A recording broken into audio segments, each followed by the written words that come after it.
అంటే మంగళగిరి ప్రజలు అభివృద్ధిని కోరుకుంటున్నారు అనేది చాలా స్పష్టమైంది.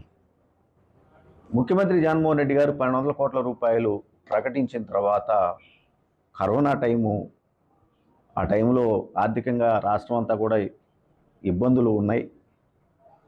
వెయిట్ చేశాము. తర్వాత సుమారు 2.5 సంవత్సరాల కాలం పాటు నేను ముఖ్యమంత్రి గారి దగ్గరికి వెళ్ళటం, అనేక సార్లు ఆయన అధికారులతోటి సమీక్షలు చేయటం మంగళగిరి అభివృద్ధి కోసం. 1200 కోట్ల రూపాయలని మరి కన్సల్టేట్ని పెట్టి ఏ పనులు చేయాలని చెప్పేసి డిపిఆర్లు కూడా సిద్ధం చేసుకోవడం కూడా జరిగింది.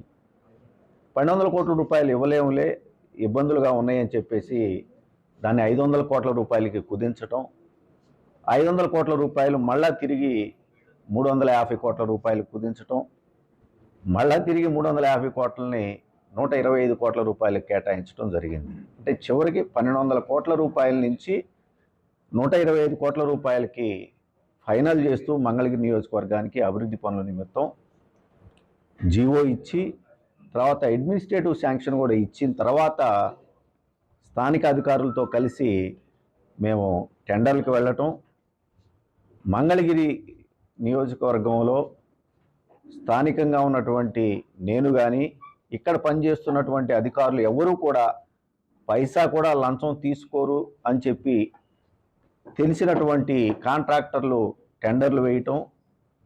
ఖచ్చితంగా చెప్పగలుగుతాను, 40-50 సంవత్సరాలుగా మంగళగిరిలో లేనటువంటి అభివృద్ధిని కేవలం సుమారు సంవత్సర కాలం లోపల మేము ఆ టెండర్ల ద్వారా పూర్తి చేయించడం జరిగింది. అయితే నిధులు విడుదల అనేది మాత్రం ఒకవైపున ఇటు కాంట్రాక్టర్ల ఒత్తిళ్ళు, తిరిగి మళ్ళా నేను సీఎంఓకి వెళ్ళి ముఖ్యమంత్రి గారితో మాట్లాడుకున్నా, ఆయన ధనంజయ రెడ్డి గారికి చెప్పినా కూడా నిధులు విడుదల కాకపోవటం చాలా ఇబ్బందులకు గురి చేసింది. 1200 కోట్ల రూపాయలని 125 కోట్ల రూపాయలకు కుదించి దాంట్లో రూపాయి కూడా ఈనాటికి కూడా విడుదల చేయనటువంటి పరిస్థితులు. మీ అందరికీ తెలుసు మంగళగిరిలో ఎన్ని పనులు చేసాం ఇప్పటికే, కానీ రూపాయి కూడా నిధులు రాని పరిస్థితుల్లో కాంట్రాక్టర్లు ఎన్ని ఇబ్బందులు పడతా ఉన్నారు, వాళ్ళ ఒత్తిడి ఎంత ఉంది. నేను సుమారు 7-8 కోట్ల రూపాయలు బయట నుంచి అప్పులు తీసుకొచ్చి మరీ కాంట్రాక్టర్లకి సర్దినటువంటి పరిస్థితులు కూడా అందరికీ తెలుసు. అదేవిధంగా ఇవన్నీ కూడా ఎంటీఎంసీలో చేయగలిగాము. మరి దుగ్గిరాల మండలానికి వచ్చేసరికి 50 కోట్ల రూపాయల నిధులు కేటాయించమని చెప్పి అడిగాం. 50 కోట్లని చివరికి 20 కోట్లన్నా కేటాయించమని చెప్పి అడిగినా కూడా ఆ నిధులు కూడా కేటాయించినటువంటి పరిస్థితులు వచ్చినాయి.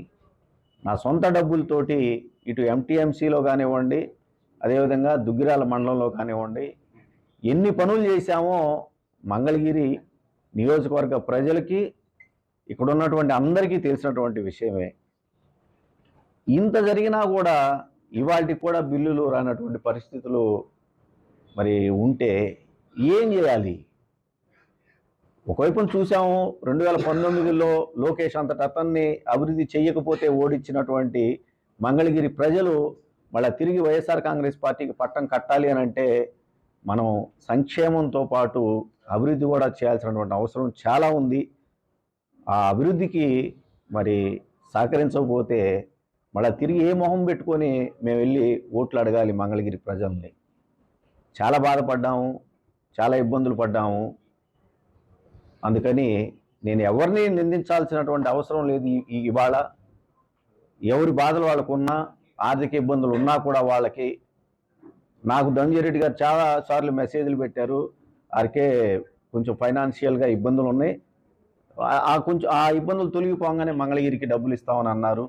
కానీ ఎలక్షన్స్ కూడా దగ్గరకు వచ్చిన టైంలో కూడా ఇవాళ మంగళగిరికి నిధులు రాకపోతే ఇంక ఏమని మేము పనిచేయగలుగుతాము, ఏమని మళ్ళీ తిరిగి ప్రజల దగ్గరికి వెళ్ళగలుగుతామని చెప్పేసి అనిపించి, బహుశా నేను రాజకీయాలకి సరిపోనేమో ఇవాళ రాజకీయాలకి.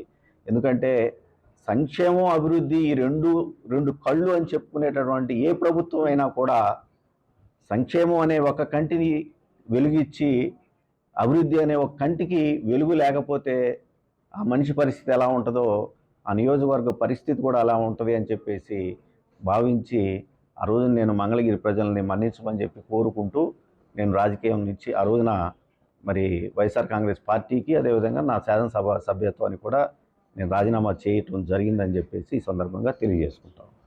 వ్యక్తిగా